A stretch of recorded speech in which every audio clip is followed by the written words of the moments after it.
tengo que recomendarte un juego buenísimo. Dude, you gotta speak in English for my channel. Oh yeah, sorry. No pasa nada. Anyways, I was playing Hades and thought you might be interested in it. I'm not actually, I'm doing something else. Oh. Yeah. But, what type of game is it? You fight monsters with the help of ancient Greek gods while you try to fuck a floating Medusa head. Neat. Is it like a Lovecraftian horror thriller like Mango? No, it's actually a dungeon crawler, hack and slash, roguelike, date sim visual novel in a top-down perspective. Huh.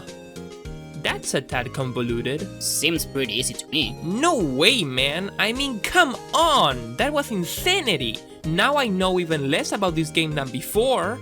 Pick one, just one genre and stick to it. That can be done, man. If that's even your real name.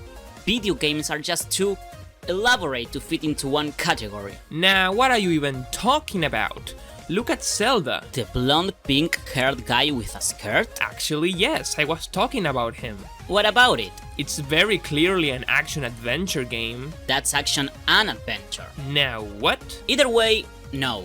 Zelda can also be considered an RPG, a puzzle game, an open world game. No matter where you slice it, it's not just an adventure game. Or guy. We're still talking about the guy. Man, I'm starting to think that, like, video game genres are kinda dumb. You read the title too? What are you talking about? Let's jump right into it!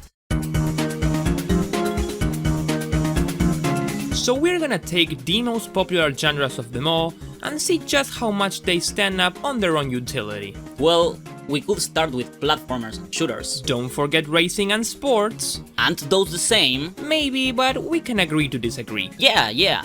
Life sim, dating sim, puzzler. Oh!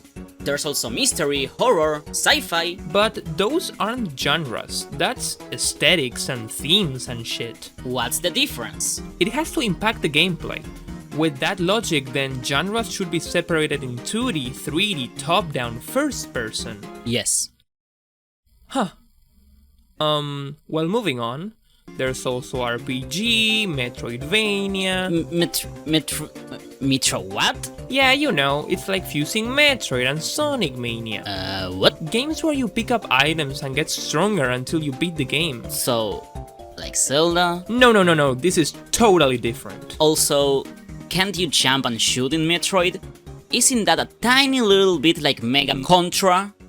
You were gonna say Mega... Objection! We legally can't say that. Why not? Capcom doesn't want you to know the existence of the Blue Bomber. The point being, you can't just say Metroid is like a platformer shooter because you run and gun. There's so much more to it. That sounds more like a sub-genre to me. Asshole! Watch your mouth! Oh yeah, there was soap in there. Now that I think about it, subgenres are pretty interesting. Aren't they? I find it fascinating how the human mind is conditioned to subcategorize the things it finds enjoyment in order to more properly find its own little niche. Nah, dude, they just exist because of capitalism. Capitalism sucks, man. Yes. You know how Smash Bros is a fighting game, but you can also go woohoo and fucking explode off stage? Yes. That, my dear, is a platform fighter. So like, I can just slap platformer into any genre now. The possibilities are endless. Portal is a goddamn platformer shooter. Okay, wait just a sec with Portal. It's also a puzzle game. Okay then, Inside. It's a puzzle platformer. You jump but have to solve riddles and shit to progress. We're talking Inside from Bo Burnham. Now hold on, that's an inside joke. Yes. So any game where you can jump is a platformer. No, silly. The challenge of the game must come from your ability to jump. The game must punish you for making poor jumps. That begs the question, is Kirby a platformer? Yes. Yes. What? No! You can literally fly in that game. Oh, okay, then let's agree to agree. Right. Wow, that was such an easy genre to figure out. Now, let's talk about RPGs. Oh man, I love RPGs like Final Fantasy and Pokemon and Chrono Trigger that require taking turns to attack enemies and gain XP. Okay, but that's a JRPG. In Western RPGs, there's barely any of that. What is this? a wild different genre just appeared. If you look at games like Skyrim and Fallout, you'll find that even though there is no turn-based combat or XP, or little fucking toddlers killing Lovecraftian nightmares, there is side quest, your character evolves getting powerful, and you get to choose your own path. Just like in D&D, the original RPG of them all. D&D was the original RPG, yes, but then again, JRPGs also grab a ton of shit from D&D that Western RPGs don't. I mean, throwing dice to inflict damage with numbers? They both take different things from the same thing, but by following those principles, they're the same genre and you are wrong. Why are we here? I don't even like video games. Just accept it, dude. I'm winning. Now hear me out. Yes, you could say there is a lot of crossover between JRPGs and Western RPGs, maybe even enough to call them one single genre. But if you do, you'll have to go all the way. Putin! You know, RPGs require the characters to be stronger for progression, you say. RPGs require to assume the role of a character in an expansive world, many say. But then again, you do become more powerful in Metroidvanias by collecting items. You do control Mario Bros in the fucking Mushroom Kingdom. Are those RPGs? If you wanna play the game, we will play the game. Source? Here. Okay, be right back. So I win. No.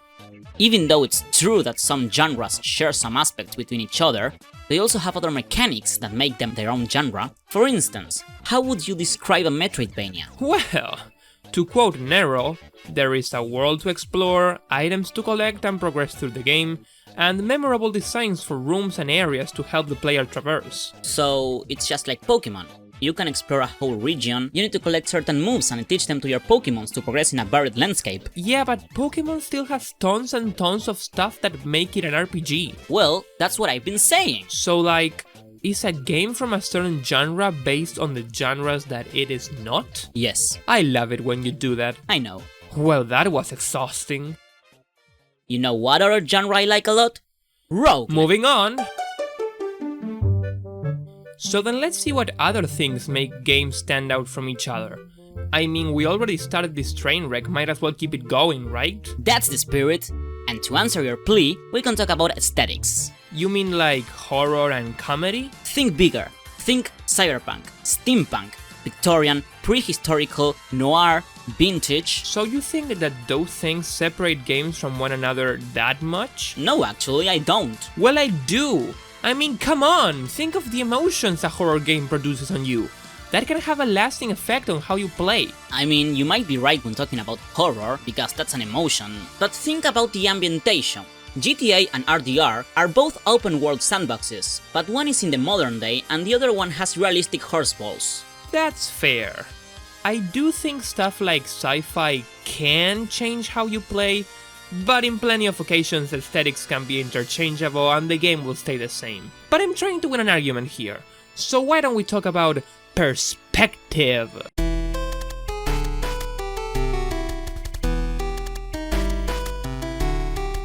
I think I agree, but elaborate. That's new. Okay. I think a 2D shooter and a 3D shooter are entirely different things. In a 3D one you have to take into consideration depth and cameras, and there needs to be a goddamn aim assist for the morons who won't play Resident Evil 4 on the Wii! You good there, hun? I just need a moment.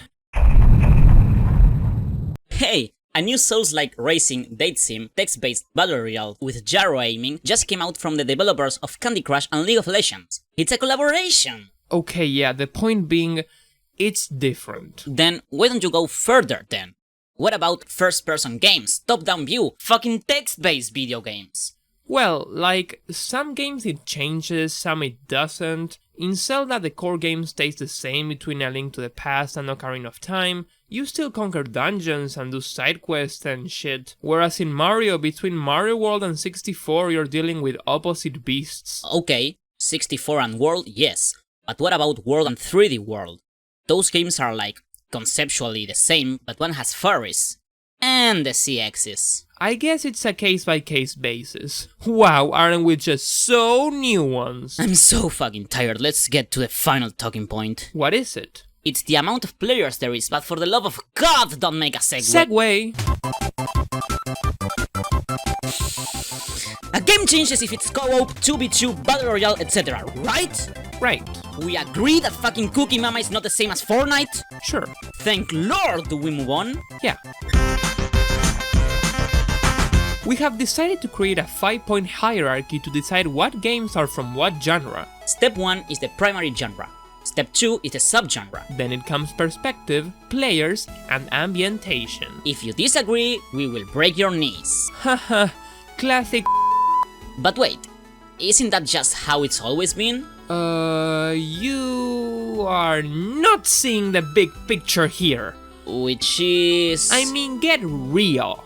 Video game genres suck. Ooh, how innovative, how groundbreaking. I mean, in more news at 10, the sky is blue and the water is wet. But despite that, video game players still stick to them like fucking bees on honey. I like these, but I get your point. Good thing movies and shows are not as limiting, because that's what your channel is about. Yeah, I feel like nobody's so up in arms about whether X movie is horror or comedy or suspense or mystery or whatever, but in video games we make legions of videos about it. Well, this is a video about it. Shush! So, you gonna play Hades? No, I was doing something else, remember? Oh yeah, what was that? Oh, nothing.